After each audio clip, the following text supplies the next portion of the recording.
Francis Gosselin, Philippe Richard Bertrand. Le seul duo qui vous redonne vraiment la monnaie de votre pièce. Tu comprends rien? Prends pas ça pour du cash. On répond à tes questions. On vous rappelle que vous pouvez nous faire parvenir vos questions en studio. Pour nous rejoindre en studio, c'est le 1-877-827-2346, extension 187. Vous pouvez aussi nous écrire à studio@cube.radio ou tout simplement venir nous chercher dans les médias sociaux, que ce soit Francis Gosselin ou moi-même, Philippe Richard Bertrand. On est rejoignable assez facilement. La question du public d'aujourd'hui, c'est comment optimiser sa carte de crédit? Faut-il rembourser sa carte de crédit à la date dite?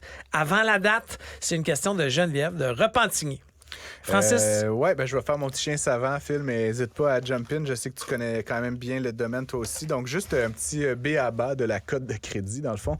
La cote de crédit, c'est développé historiquement. Là, je ne veux pas vous empâter avec ça, mais bref, il y a deux grandes organisations là, qui suivent ça, Equifax et TransUnion. Puis, dans le fond, ils vont analyser toute votre vie financière puis vous donner un chiffre. Dans le fond, un score qui, je pense, entre 500 et 1000, là, grosso modo. Et donc, j'ai consulté le site d'Equifax un petit peu pour vraiment être plus spécifique là, sur comment c'était calculé. Donc, première chose qui est intéressante de savoir, c'est votre historique de paiement. Est-ce que vous payez vos cartes, vos marges, vos hypothèques, vos prêts auto, vos prêts étudiants? Et évidemment, si vous avez des dossiers là, type télécom là, ou autres là, qui se retrouvent devant les agences de recouvrement, ben, ça va aussi apparaître là-dedans. Puis ça, c'est 35 % de votre score là, qui est tout ça. Donc, faire le paiement à temps. Puis évidemment, quand vous ratez un paiement, je pense que c'est plusieurs années là, que ça reste là, comme une espèce de coche négative sur votre dossier de crédit. Donc, c'est quelque chose, là, quand vous allez rater le paiement, peut-être emprunter un petit peu d'argent à quelqu'un pour éviter que ça... Ah, tu sais, ton bill de téléphone cellulaire là, que tu n'as pas été capable de payer depuis 2 mois, c'est vraiment pas bon pour ta carte de crédit. T'es mieux d'emprunter de l'argent à ton voisin, à ton ami, à papa, maman, puis de t'arranger avec lui. Pour s'assurer que de voir ça apparaître là, parce qu'éventuellement, vous allez vouloir faire un prêt hypothécaire, un prêt auto, une marge de crédit, lancer votre entreprise, etc. Puis ça va venir vous hanter, ce petit paiement-là de 40$ ou 50$, etc. Donc, ça va avoir un impact négatif. Donc, ça, c'est l'historique de paiement. Comment tu payes. La deuxième chose, c'est 30% de votre score. C'est l'analyse de votre crédit utilisé par rapport à votre crédit disponible. Donc, je donne un exemple. Tu as une carte de crédit de 5 000 $, puis à tous les mois, tu utilises là, pour payer tes affaires, ou peut-être tu as un petit peu de vieux accumulé. Là. Mais tu sais, à un moment donné, ta carte est toujours autour de 4 800 $. Fait que tu es à quasiment plus de 95 % de ton crédit utilisé sur ton crédit disponible. C'est pas bon d'être dans cette situation-là. Donc, ce qui est peut-être possible de faire dans cette situation-là, si c'est votre cas, essayez de faire augmenter votre limite de crédit. Comme ça, le ratio de crédit utilisé sur crédit disponible va être plus faible et ça va avoir un impact positif sur votre code de crédit, évidemment. Ça honnêtement, là, moi, je me suis fait avoir personnellement avec ça parce que, admettons, j'ai une carte X, l'ensemble des dépenses de l'entreprise, nos serveurs, tu sais, des grosses dépenses.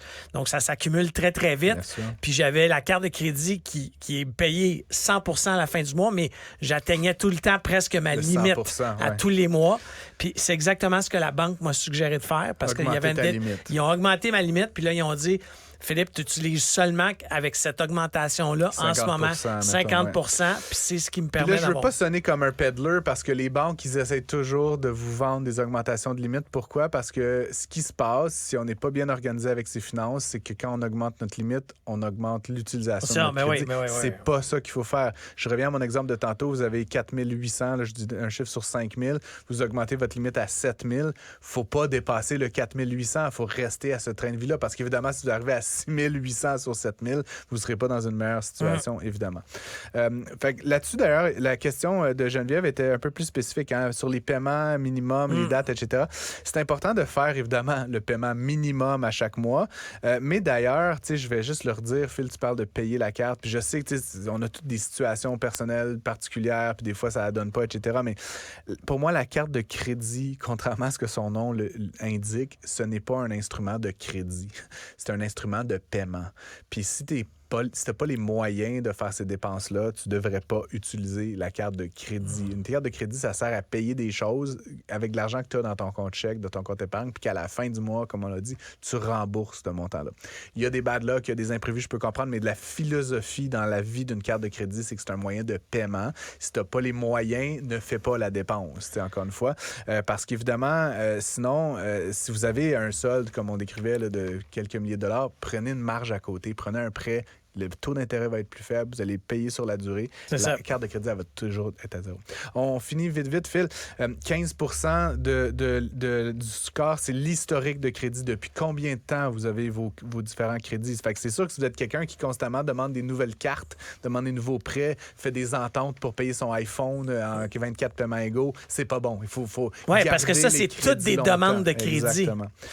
Puis 2 dernières choses, les données publiques. Si vous avez déjà déclaré faillite, évidemment, mais des problèmes de recouvrement, n'importe quel autre renseignement public défavorable, c'est perçu comme des risques, donc ça peut affecter. Et la dernière chose, c'est les demandes, justement. Si vous êtes dans le marché pour commander, pour acheter une maison, vous pouvez faire ce qu'on appelle une préqualification hypothécaire. Ça requiert vraiment une vérification de votre score. Si vous allez dans 5 institutions financières différentes faire la préqualification, c'est pas bon.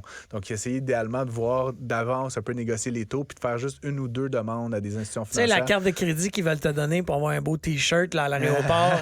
Moi, je connaissais du monde qui accumulait les cossins qu'on t'offrait. Ça fait une demande de crédit sur ta carte de crédit. Donc, réglez vos crédits, les amis, et on se reparle demain.